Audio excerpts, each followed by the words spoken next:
fue de muchísima bendición. Le hemos pedido a Javier, la primera vez que yo escuché de Javier fue en el estudio de Natán. Como que todos los caminos llevan hacia Natán de alguna manera u otra, ¿no, Natán? Pero estábamos Natán y yo platicando y me dijo, oye, ¿no has escuchado de Javier Domínguez? Está en El Salvador y Natán y yo platicábamos, yo creo que nos echamos como una hora platicando del caso de Javier, y desde allí yo pensaba, wow, qué gran testimonio de escuchar lo que Dios ha hecho en su vida personalmente, en su iglesia, en El Salvador, porque yo creo que en América Central, más que en México, o por lo menos tal vez en la Ciudad de México, hay un movimiento muy fuerte de lo que se le conoce como el movimiento neocarismático. Y es un movimiento muy fuerte. He estado en Guatemala, en Honduras, y es muy común allí. No he estado en El Salvador, pero escucho que es igual. Entonces le hemos pedido a Javier que nos platique gracias, Bren, que nos platique ese testimonio, que tome unos cuantos minutos. Y yo sé que acaba de predicar, pero de una vez dijimos, antes de que se baje, vamos a permitirle escuchar, y después vamos a tomar unos cantos. Y recuerden, las preguntas pueden ser preguntas de ministerio, pueden ser preguntas de predicación, pueden ser preguntas de escatología, pueden ser preguntas de apologética. No tiene que ver nada más con el tema de lo que estamos hablando aquí. Pueden ser preguntas en general. Ellos son hombres que tienen experiencia. Pero vamos a escuchar esta parte. Le hemos pedido y esta es una conversación, no es como una clase como tal, pero es una conversación que vamos a tener con Javier, o que él va a tener con nosotros. Y Javier, platícanos un poquito de lo que hizo Dios, cómo fue que llegaste a donde llegaste, ese punto, y el punto de quiebre, lo que ha pasado en tu iglesia después de ese momento. Sí, gracias, Pastor Josué. Nosotros como iglesia, bueno, antes no se llamaba Gracia sobre Gracia, sino que tenía un nombre bastante extraño, se llamaba Centro Internacional de Alabanza. Piensen esto, primero no era una iglesia, era un centro. Y lo que más resaltaba era la alabanza, no la predicación. Y le habíamos puesto internacional por caché, no porque era internacional. O sea, todo era puro show. De hecho, las siglas, si usted se da cuenta, era la palabra CIA, decía de Estados Unidos, ¿verdad? El Centro de Inteligencia Americano. Cuando yo llegué ahí, yo realmente llegué con un buen deseo de conocer a Dios. Yo ya estaba convertido y estaba estudiando la Escritura, estaba estudiando teología, teníamos parte de teologías, no a través de un ministerio, sino que solo en aquel momento, hace más de muchos años, 27 años probablemente. Cuando llegué, era una iglesia neopentecostal. Pero como usted sabe, en una iglesia así, neocarismática, pues bueno, ahí lo que importa es el carisma. Entonces, al ver en aquel momento era más carismático que hoy probablemente. Era una persona muy bromista y bueno, estaba muy joven, tenía apenas 22 años, 21 años, tengo 48 en este momento. Y bueno, 21 años, 22 años. Y resulta que de repente, en menos de un año me dijeron, mira, como que tú tienes una pinta de pastor. Y pues sí, así son esas, de verdad sí es en la iglesia, en esa iglesia. Y bueno, entonces me dijeron que me iban a preparar, me prepararon y resulta pues que de repente, de la noche a la mañana, yo era el encargado de todo el ministerio de jóvenes de la iglesia. No había sido ordenado como pastor, pero sí era encargado de todos los jóvenes de la iglesia. Y bueno, lo que se hace normalmente en una iglesia neocarismática, hermanos, es que aunque tú crees en Dios, pero tú lo que no crees es en la suficiencia de la Biblia. O sea, la Biblia no es ni siquiera para nada suficiente, sino que lo suficiente es aquello que funcione. Eso se llama hoy en día como pragmatismo. El pragmatismo es una corriente filosófica que te enseña que lo que funciona es lo correcto. La ética está en la funcionalidad de las cosas. Si algo funciona, es correcto hacerlo. Si no funciona, no es correcto hacerlo. Por ejemplo, como pastor, como líder de jóvenes en aquel momento, la iglesia, lo que comencé a hacer fue no predicar la palabra, sino predicar de manera en que fuera a emocionar a los jóvenes. Tanto así que entonces comenzamos a hacer diferentes actividades, y me da un poco de pena decirlo, lo voy a decir, porque se me ha sido solicitado. Voy a tomar la cruz, nana. Tengo que hacerlo. Pero, por ejemplo, si había una tarima así, era un poco más alta la tarima, a la hora de la alabanza, Paco, agárrate, no te vas a enojar conmigo. A la hora de la alabanza, para nosotros, alabar al Señor era tirarnos. Y a mí decíamos cachar en El Salvador, no sé si esa palabra existe, porque me cargaban y comenzaban a pasarme, y a todos, todos los que éramos líderes, etcétera, durante la alabanza. Pero no solamente eso, sino que durante la alabanza, adentro de la iglesia, así como que está aquí, teníamos PlayStation, teníamos Xbox, Nintendo, y los jóvenes podían jugar durante todo el servicio, lo que quisieran, porque para nosotros lo más importante no era que escucharan la palabra, es que estuvieran dentro del templo, porque existía el pensamiento que mejor que estén adentro de la iglesia que fuera de la iglesia. Para nosotros era adorar. Tú podías decirme a mí en aquel momento, pero mira, ¿dónde está eso en la Biblia? En la Biblia. Mira, yo me hubiera burlado de ti, para empezar. Yo lo que te hubiera dicho es, bueno, si tú estás esclavizado a tu pensamiento, si para ti la letra te está matando, pues tu problema. Pero para mí lo que yo veo en la Escritura es que yo soy libre para adorar a Dios en mi espíritu. Y uno se agarraba de esa frase. Y no solamente eso, sino que a medida que fue pasando el tiempo, la iglesia era una iglesia en donde específicamente se imponía manos, que era una mentira. Yo le puedo decir eso es mentira. O sea, imponer manos. El pastor por eso empuja, porque no pasa nada. Y por eso te empuja, porque no pasa nada y para él no queda avergonzado, para él obligarte a sentir algo, es pura manipulación, lo que hacen es empujarte. Yo practicaba todo eso, era parte de la iglesia. Bueno, de hecho el ministerio de jóvenes llegó a tener más de 1,000 jóvenes asistiendo. Claro, si era juegos, obvio. Eran 1,000 jóvenes que llegaban. Bueno, jugábamos fútbol dentro del templo. Fútbol, de verdad. Poníamos las metas durante los servicios. Llegó un momento que yo prediqué vestido de payaso. Y yo tenía mi nombre artístico. Sí, era Bond, Chambond. Chambón es como malo, allá en Salvador la palabra chambón es malísimo, malo, significa eso, como malísimo. Y todo esto supuestamente lo hacemos para la gloria de Dios.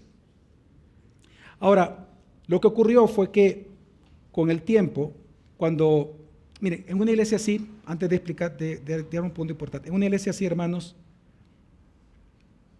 ahí no existe Dios. Y yo lo digo con libertad, ahí no existe Dios. Ahí lo que tú ves es cómo Satanás, moviendo a personas a través del error, lleva más error a los demás. Muchos de los que están ahí de verdad estaban buscando a Dios. Y una de las cosas que yo tuve que pedirle perdón a Dios, y de verdad, fue que varios de ellos yo los llevé al error. Hay personas que en aquel momento, eran del equipo de jóvenes, que estaban bajo nuestro cuidado, digamos así, que son transvestis allá en San Francisco. Otro ya está casado y vive, creo que en Texas, con otro hombre. Eran los líderes que yo tenía. Eran los líderes que estaban a la par mía. Ahora son así. Porque es que tenemos que entender que a nivel de historia existen 3 olas dentro del pentecostalismo. Y no hay problema, son nuestros hermanos. Pero la cuarta, ahí ya no existe Dios. Ahí no hay palabra. Que es el neocarismático o el neopentecostal, que es donde nosotros estábamos. Ahí todo es por lo que a ti se te ocurra, por lo que tú crees que es una revelación. Para nosotros era muy normal que de repente apareciera alguien y dijera, en la noche se me apareció un ángel y me enseñó tal cosa. De verdad, sí. Cuando todo eso lo vemos claramente en la Escritura, que no solamente no es de Dios, sino que es satánico. Si no leamos Job, ahí lo dice claramente. Entonces la iglesia era, imagínense, te sigo llamando iglesia, ese centro.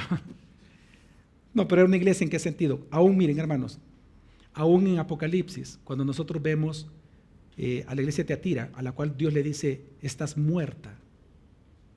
Algo muerto es que está ¿qué? Muerto. Le dice que está muerta, pero aún así le llama mi iglesia. Porque Dios siempre guarda un remanente, siempre hay un remanente fiel, siempre, y Dios lo hizo. Pasó el tiempo y lo que sucede en este tipo de iglesias es que obviamente al no haber palabra, no hay piedad, al no haber piedad hay una exacerbación del pecado. Y esto llevó a que en aquel momento el pastor general de aquel entonces, la misma esposa pues habló de él y sacó a la luz muchos de los pecados escandalosos que un pastor nunca debe de cometer.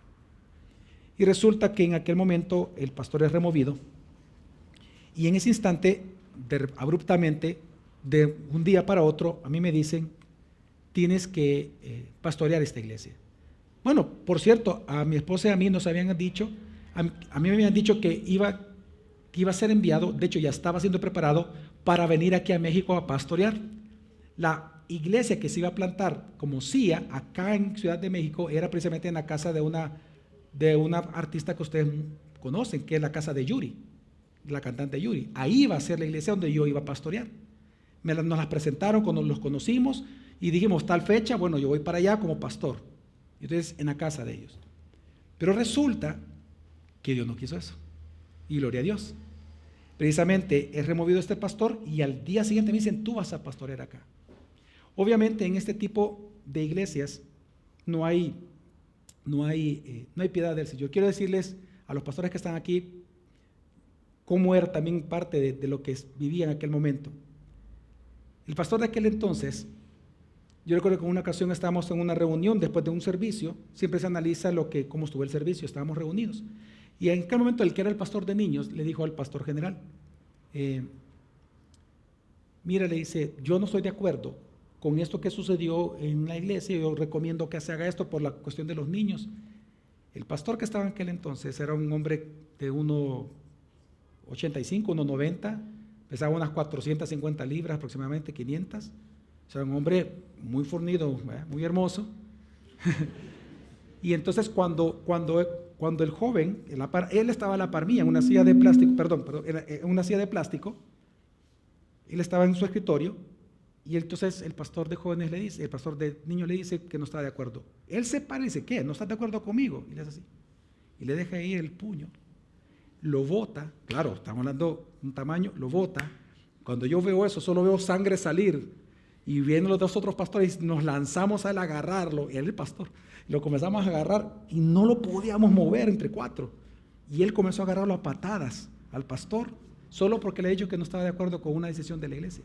Y lo agarró a patadas. Y específicamente, pues terminó en el hospital, ¿no? Ese día en la noche yo tomé papel y lápiz y puse mi renuncia al día siguiente. Pero un pastor de donde pertenecía en aquel momento el ministerio de Estados Unidos me llamó y me dijo, no renuncie, Javier. Yo le digo, yo no puedo, él no es un pastor, esto no es una iglesia. No es posible. Y él me dijo lo siguiente, pero si tú puedes ver eso, me dijo,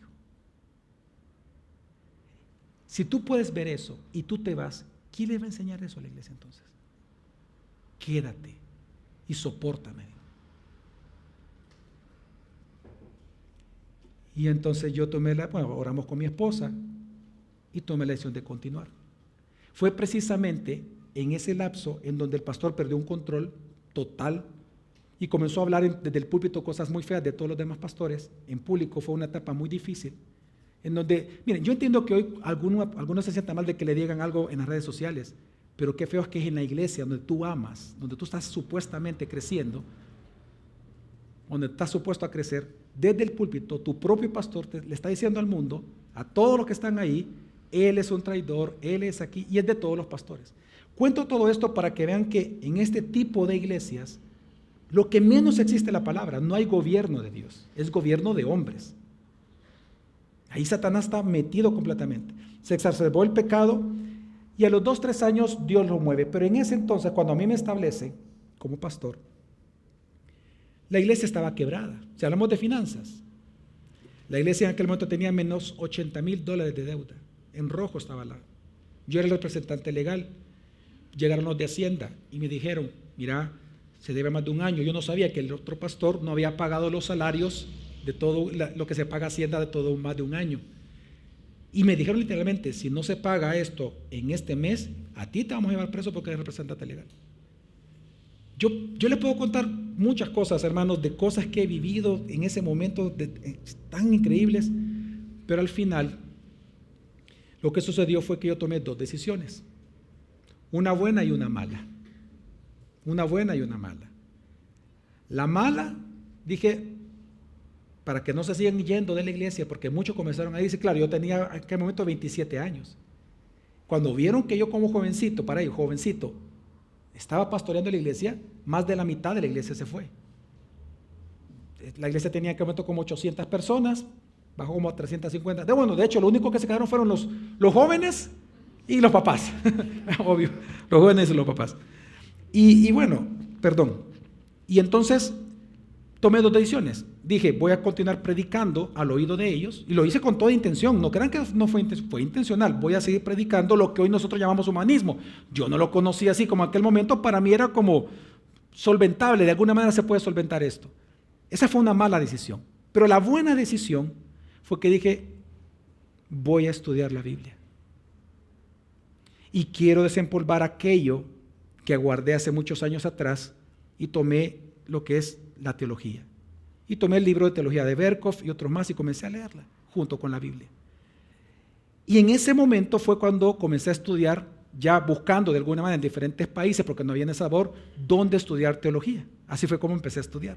Pero lo que a mí me llevó a estudiar eso, la palabra, fue precisamente el no querer cometer los mismos errores que yo ya había visto. Yo no tengo el tiempo, pero les puedo comentar muchas otras cosas más. El fundador de ese ministerio llamado CIA, y eso se ve y está anunciado, él llegó a creer la doctrina mormona de la poligamia. Tuvimos que pedirle a él que renunciara, precisamente porque él lo anunció públicamente, que él creía en la poligamia. Y todos nos separamos de él porque él dijo, no, yo voy a vivir de esto. Entonces todos nos separamos de él. Fue tan increíble que él fue a Colombia a poner una iglesia de la nada en un lugar inhóspito, y en menos de 2 años ya tenía 2,000 personas creyendo en la poligamia y practicándola. Y todo eso, yo decía, todo eso pasó en un lapso de 3 meses, lo que le estoy contando. Lo del pastor descubriendo esto, lo del otro que anunció lo de la poligamia, todo eso fue y así yo recibí la iglesia. Hablando mal de este ministerio, diciendo que todos éramos polígamos, viendo cómo la gente se iba, el otro hablando otras cosas de lo que había ocurrido adentro, del golpe y todo eso. Miren, de verdad yo quería salir corriendo, pero dije 2 decisiones. La mala, de esta manera voy a predicar, que es lo que conocía, y voy a estudiar. Pero precisamente ahí cambió todo. Cuando comencé a estudiar la palabra y comencé a estudiar teología, Dios me llevó a estudiar la teología reformada. Me impactó tanto acerca de la piedad, que entonces llegó un momento en el cual mi corazón comenzó a cambiar. Dios comenzó a reformar mi propio corazón. Y cuando Dios comenzó a reformar mi corazón, yo me di cuenta que lo que yo estaba haciendo era menos un pastor. ¿Sabe dónde me di cuenta? Colosenses 1:28. Yo en aquel entonces pasaron 2 años, y en 2 años yo dije, bueno, voy a leer, terminé de leer varias teologías, y dije, bueno, voy a leer ahora la Biblia. Dije, no voy a leer ningún libro, excepto la Biblia. De Génesis en adelante, empecé a leerla y a estudiarla. Cuando llegué a Colosenses, yo recuerdo que estaba en un aeropuerto, y estaba leyendo Colosenses, y dice, a este Cristo proclamamos, aconsejamos y enseñamos a todos los hombres para presentarlos perfectos delante de Él. Y ahí dice Pablo, 29, y con este fin yo lucho y me esfuerzo por el poder de Dios que obra en mí. Yo le pido que en un contexto, yo venía leyendo toda la Biblia de corrido. Cuando leí ese texto, yo me vi ahí y dije, si este es el fin del ministerio pastoral, es proclamar a Cristo, enseñar a Cristo, amonestar es aconsejar en griego, aconsejar en Cristo, poner en la mente a la gente a Cristo, para que todos sean maduros en Él. Y este es el fin con el cual yo tengo que luchar y esforzarme por el poder de Dios que ya está en mí, yo que he estado haciendo todos estos años. Y en ese instante me puse a llorar en el aeropuerto. Yo no soy tan chillón para nada. Y empecé a llorar tanto, bueno, me acuerdo que una mesera de una restaurante que estaba ahí se salió. Disculpe, señor, ¿le pasa algo? Y yo no podía hablar, solo le enseñé la Biblia. Ok. Y pasé a llorar, no, de verdad, solo le enseñé la Biblia. Y se fue ella como, bueno. Y yo llorando. Yo recuerdo que ese día llegué a donde mi esposa a llorar. Y yo le pedí perdón a mi esposa. Yo recuerdo que le agarré las manos y le dije, y bien me acuerdo, le dije, mi amor, princesa, le digo, preciosa, preciosa, perdóname, le dije. yo nunca he sido un pastor. Nunca he sido un pastor para ti, ni para nadie. Perdónamele. No sé cómo, pero quiero honrar a Dios. Quiero ser un pastor conforme a Colosenses 1:28-29. Por eso que aquellos que conocen la iglesia, cuando se meten ustedes a la página, ¿cuáles son las 3 palabras que usted va a encontrar hasta el día de hoy? Nosotros proclamamos, aconsejamos y enseñamos a Cristo, porque eso impactó tanto mi vida que yo no lo quiero olvidar nunca. Y precisamente entonces ahí fue cuando pusimos ya lo primero que hice fue esta teología, comenzar a enseñar a los pastores, al liderazgo. Y en ese instante, bueno, aquí pasaron 2 cosas. Por un lado, ellos comenzaron a estudiar lo mismo, el mismo efecto de la palabra comenzó a ocurrir en ellos, pero como yo venía predicando de manera humanista, la iglesia pasó de 350 miembros en menos de 2 años, a 4,000 y pico de personas. De hecho, en los primeros 2 meses, 2-3 meses que empecé a predicar como pastor, eran unas filas en las cuadras de personas queriendo entrar. Y llegó un momento que la iglesia eran hasta 5, bueno, llegamos a celebrar 7 cultos. Incluso sábado, porque ya el domingo ya no alcanzaba, entonces lo hicimos sábado. Algo así va a pasar pronto aquí, según estaba escuchando. No, bueno, sábado, ¿verdad? No sé. Bromeando, ¿verdad? Eso es un tema teológico, eso es una mesa de discusión teológica el sábado, pero no voy a meter ese tema aquí ahorita. Pero sí, en ese instante era mucha gente. Entonces comenzamos, cuando ya comenzó a establecerse la doctrina sana en la iglesia, decidimos entonces hacer conforme a la iglesia, el sistema de gobierno, la forma de predicación, todo comenzó a cambiar. Obviamente, cuando eso comienza a cambiar, la iglesia comienza a cambiar. Pero obviamente en aquel momento muchas personas que no aceptaron esto comenzaron a irse. Y en ese aspecto yo creo que pude haber sido más cuidadoso, pero el celo, estaba joven, algo característico de los jóvenes es el celo, ¿verdad? Y vamos de muerte con esto y no importa cuánto nos llevamos enfrente, no importa, es para el Señor, ¿verdad? Y más o menos fui así, con el cuchillo entre los dientes, y yo dije, bueno, vamos a transformar la iglesia esto. Y lamentablemente de 4,000 y pico de personas, en cuestión de 2 años, bajó otra vez como a 600. Pero la iglesia en aquel momento ya no me preocupó. Yo estaba con mucho gozo, muchísimo gozo, porque la iglesia ya era una iglesia enseñada en la palabra. Los que estaban ahí eran personas muy fuertes en la Biblia, y entonces ya la iglesia comenzó a cambiar. Cerramos ministerios que no eran ministerios. Nosotros ya vamos a tener danzarinas. Usted sabe lo que es eso, ¿no? Las danzarinas en las iglesias. Nosotros creíamos que las mujeres danzando, según el color que se vestían, tenían un color especial. Si iba a predicar de la paz de Cristo, bueno, se iba a poner un color que se creía que iba a transmitir paz a la... O sea, tonterías así, uno comienza de verdad a creerse. De verdad que los colores dicen algo, que el mover una mano derecha una cosa, la izquierda dice otra. Todo eso comenzamos a cerrarlo y la gente se ofendió y se retiró. Pero después de eso comenzamos a establecer institutos, y ya para no aburrirlo, hermanos, al día de hoy, pues, ¿qué le puedo comentar? Natán conoce, él ha estado ahí predicando. ¿Qué les puedo decir? Es feo hablar de uno mismo en ese sentido, pero solo entiéndame que les quiero explicar qué es lo que Dios ha hecho. Tenemos un colegio, o sea, ¿dicen escuela o colegio aquí? Lo mismo, los dos. Tenemos un colegio, una escuela que es bilingüe, pero que es la única en toda América, no sé si en el mundo, pero en toda América seguro, porque lo hemos investigado. Que no solamente enseñamos las materias científicas y no solamente enseñamos arte, porque yo creo en el arte cristiano, hay que recuperar el arte cristiano en los países. Enseñamos dibujo, pintura y canto y música como materias, o sea, no opcionales, no, es materia, es calificado. Pero no solamente eso, sino que el eje central del colegio es que enseñamos teología.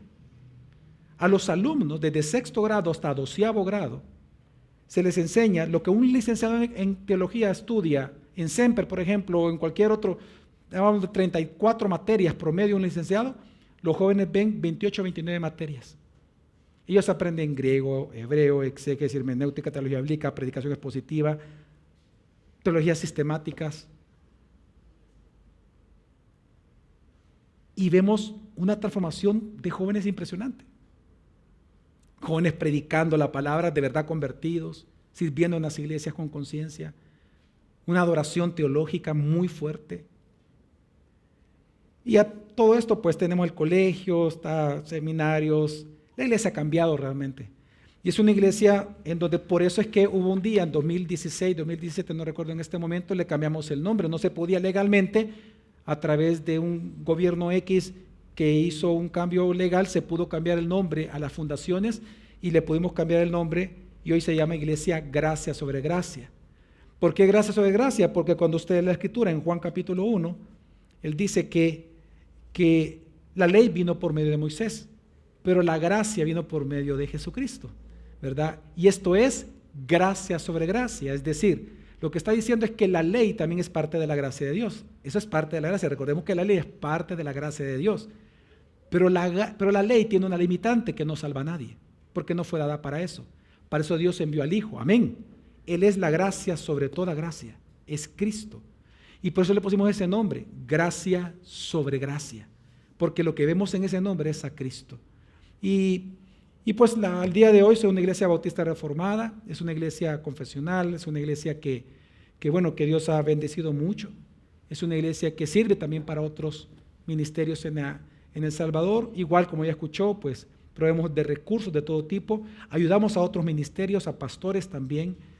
Y pues nos ha llevado aquí a tener ya una nueva amistad con Josué, gracias a alguien muy famoso como Natán.